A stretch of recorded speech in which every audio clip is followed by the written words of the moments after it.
Hi mga ate koy! For today's vlog, isi-share ko lang sa inyo kung paano nga ba nagko-commute dito sa ibang bansa, particularly here in Abu Dhabi City, dito sa UAE. Nagsimula na rin ang tag-init dito, kaya paglabas mo siguradong pagpapawisan ka. Ang advice na mabibigay ko sa inyo, siguraduhin ninyong maglagay ng sunscreen sa mga mukha ninyo to protect your skin. Sunglasses to protect your eyes, at syempre wag mo rin kakalimutan na magdala ka ng portable pan or mini pan para naman may hangin ka kahit nag-aabang ka ng bus. At syempre, to protect your skin, magdala ka na rin ng payong. Yan ang sample bus na sasakyan natin, at ang sasakyan natin for today ay bus number 102. Yes, bawat bus dito ay may mga numero, at sa bus stop na ito, ang mga titigil lang ay 102 at 216 na bus. Nakadepende din sa number ng bus kung saan ang destinasyon na patutunguhan nito. Kaya kung saan ka pupunta, dapat alam mo kung ano ang numero ng bus para hindi ka maligaw. Hindi rin pwedeng magbaba ng pasahero kung saan na lamang dahil may tamang babaan at sakayan ang mga pasahero dito sa tinatawag nga natin na bus stop. At sa wakas mga ate koy, at dumating na din ang sasakyan natin na bus na 102, kaya ihanda na natin ang ating bus card. Yes, kailangan ng bus card pag nagko-commute ka dito sa UAE dahil ito ang magsisilbing pamasahe mo.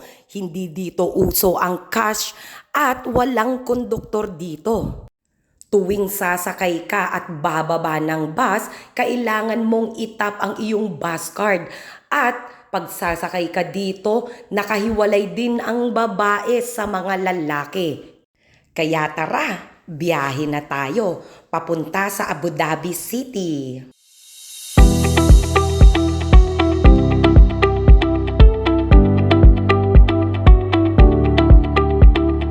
And yes, mga ate koy at koys, tulad ng pinakita ko sa inyo, pag sasakay kayo ng bus dito sa abroad, bawal syempre magkalat, magyosi at kumain para maiwasan natin ang penalty. At additional info lang, ang bus card dito ay naloloadan din katulad ng beep card natin dyan sa Pilipinas. Maaari itong loadan online at pwede rin sa mga bus load machine na makikita mo sa daan. Kaya tara, biyahe na tayo ulit!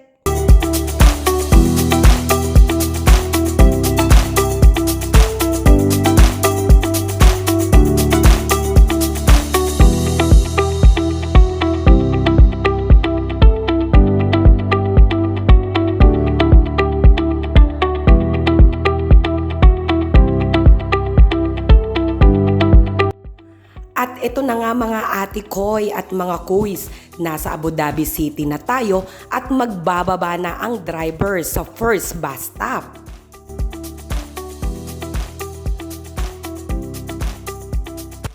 Ayan, at makikita ninyo na may sumakay at nagtap din siya, at ito naman ang mga pababa na sa first bus stop.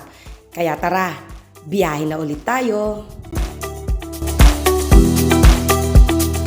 Bawat bus din dito ay may fire extinguisher in case of emergency para meron silang pang-apulan ng apoy.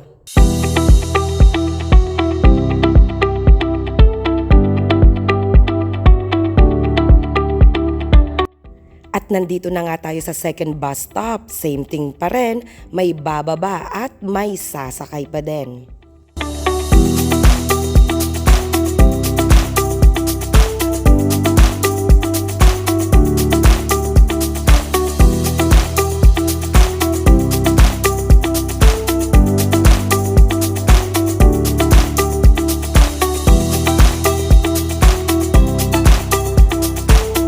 And finally, makakababa na rin tayo, at sa wakas, makakapunta na rin tayo sa pupuntahan natin today. Kaya ihanda na natin ang bus card kasi itatap natin ito bago tayo bumaba.